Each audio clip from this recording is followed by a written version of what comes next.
Welcome to the deep dive. We've all heard it a million times, right? Practice makes perfect is practically baked into how we think about getting better at anything. But what if that's not quite the whole story? There's this fascinating insight from Matt Walker, the sleep scientist, who says something pretty revolutionary. Oh, yeah. What's that? He says, practice does not make perfect. He follows it with, practice with a good night's sleep makes perfect. Wow. Okay. Yeah. That definitely makes you stop and think. Exactly. It's not just a small correction. It really challenges, millennia of thinking about effort and mastery. So today we're diving deep into that. We want to uncover these surprising links between effort, rest, and what truly leads to mastery. And we've got some great sources to guide us. We'll be looking at Ryan Holiday's Daily Stoic, bits from Tolstoy's Calendar of Wisdom, and insights from people like Viktor Frankl, Epictetus, even Bruce Lee and Confucius. Quite the lineup. Yeah, it's a real mix, but they all seem to point towards this reframe of how we learn and grow. Okay, so let's dig in. How can less conscious effort sometimes lead to more perfect results? It feels wrong, doesn't it, in our hustle culture? It really does feel counterintuitive. Yeah. We're taught to just grind harder. But the paradox seems to be that sometimes the real breakthroughs happen when we're not actively pushing, maybe in those quieter moments. Yeah, our own effort can get in the way. It seems so. Yeah. It challenges that whole myth of just relentless willpower. Sometimes trying so hard to change might actually be the thing keeping you stuck. That's a wild thought. And it reminds me of Epictetus. He asked, what assistance can we find in the fight against habit? His answer, try the opposite. Ah, Epictetus, always direct. Right. But what does that really mean, the opposite? Is it just like being contrary, or is there something deeper? Oh, it's definitely deeper. Viktor Frankl, the psychiatrist, he had this technique called paradoxical intention. It's fascinating. How did that work? Well, say he had patients with really bad insomnia. Instead of trying relaxation, which you might expect, he'd actually encourage them to try to stay awake, to really intend not to fall asleep. Seriously? Why? Because it shifted their focus. It sort of deflected that obsessive energy they had about needing to sleep. By trying the opposite, they paradoxically relaxed enough to actually fall asleep naturally. Huh. That makes me think of, okay, this is maybe a bit silly, but the Seinfeld episode, The Opposite. Oh yeah, George Costanza. Exactly.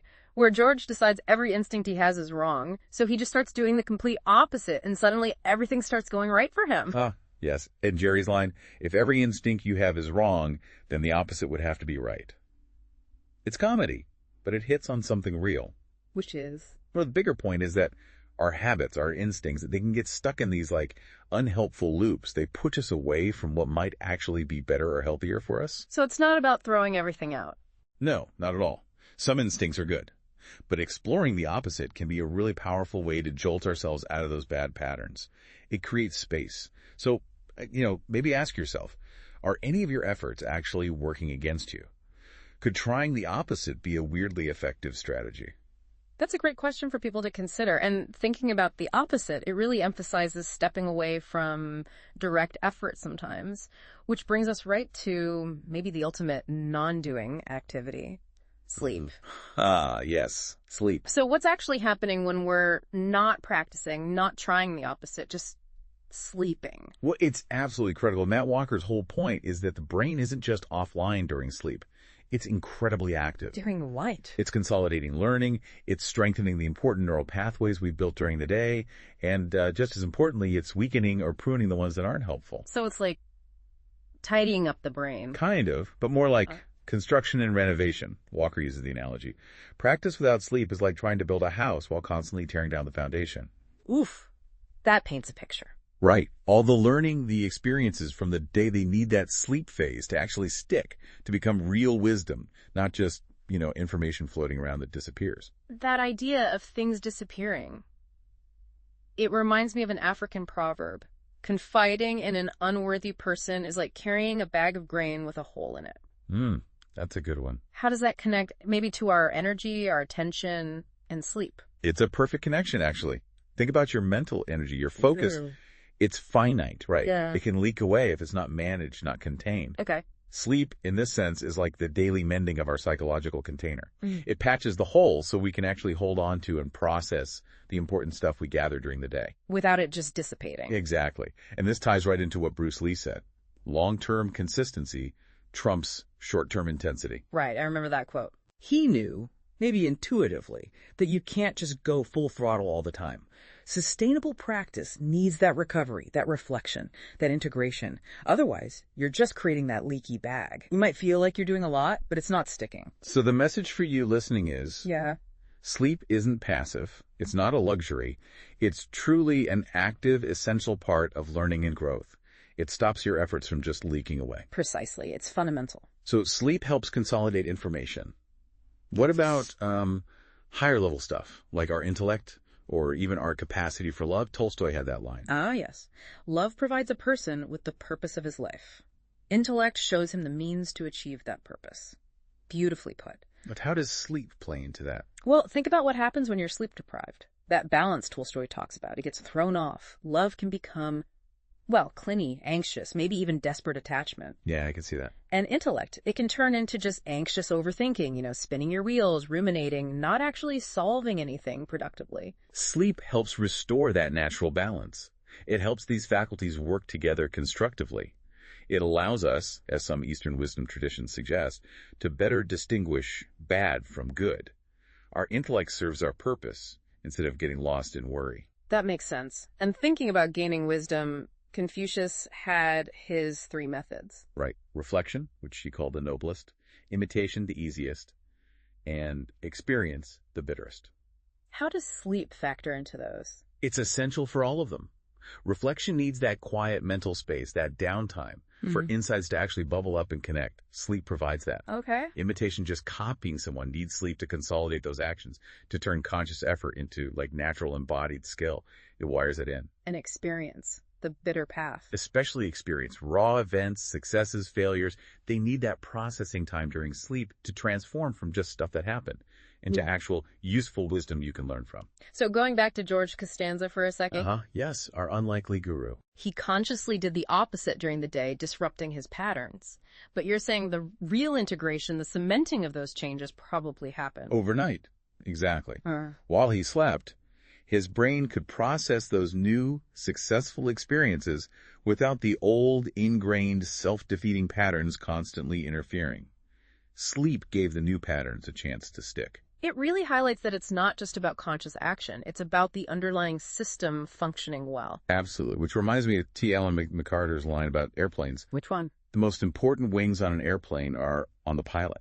Ah. Meaning, the plane's mechanics, the technical skill, that's all vital. But if the pilot isn't well rested, if their judgment is clouded, their emotional regulation is off, none of the technical stuff matters as much. They become the weak link. So sleep isn't just physical restoration. No, it's mental and emotional calibration. It fine-tunes our decision-making, our responses. It ensures those pilots' wings, our wisdom, judgment, presence of mind are strong. So, for you listening, understand that sleep is really foundational for your clear thinking, your emotional stability, and connecting with what gives you purpose. There's another old proverb that seems relevant here.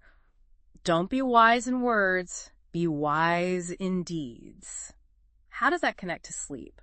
That proverb is all about embodied wisdom, right? Yeah. Not just knowing something intellectual, but living it, acting on it. Yeah. Sleep is kind of the bridge. When we're sleep deprived, our prefrontal cortex, the part of the brain handling planning, impulse control, making good choices, doesn't work as well. Okay, the executive function center. Right. So there's a bigger gap between knowing what we should do and actually doing it. Sleep helps close that gap. By restoring that prefrontal function, it makes it easier for our actions to align with our values. It turns understanding into deeds. That makes sense. It reminds me, too, of those simple end-of-day reflection questions some people use. Which ones are you thinking of? Like, did I love enough today? Did I laugh enough? Did I make a difference? Ah, yes.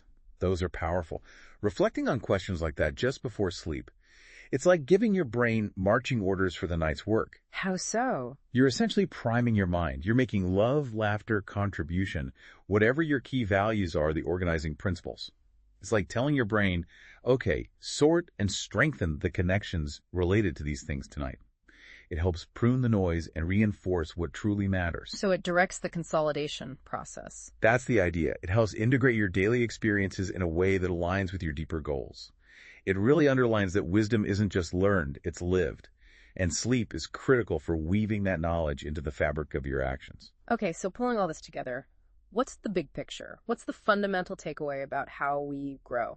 I think the biggest takeaway is that perfection or mastery or wisdom, it isn't achieved by eliminating rest. It's achieved through the intelligent alternation of effort and recovery. Like muscles growing between workouts. Exactly like that. Yeah. Wisdom grows in the quiet spaces between the act of learning. Practice provides the raw material, the potential. But sleep is what transforms that potential into actual mastery. Practice loads the gun, sleep pulls the trigger. Something like that. Yeah. It really changes how we should think about getting better at things, about changing habits.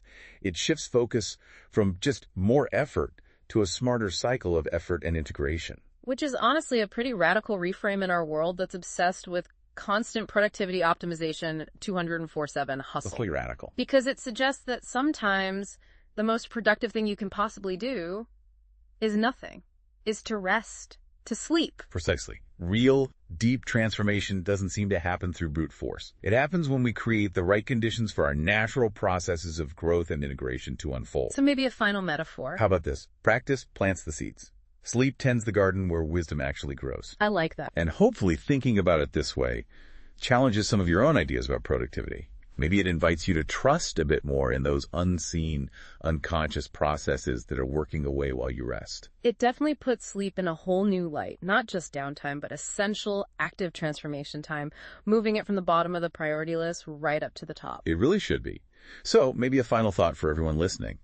Consider how deliberately embracing not doing might actually be the key. How so? Well, whether that not doing is prioritizing deep rest, making space for quiet reflection, or even, like George Costanza, playfully trying the opposite of your usual habits. Consider how that might unlock deeper wisdom, better judgment, and more genuine transformation than just pushing harder ever could.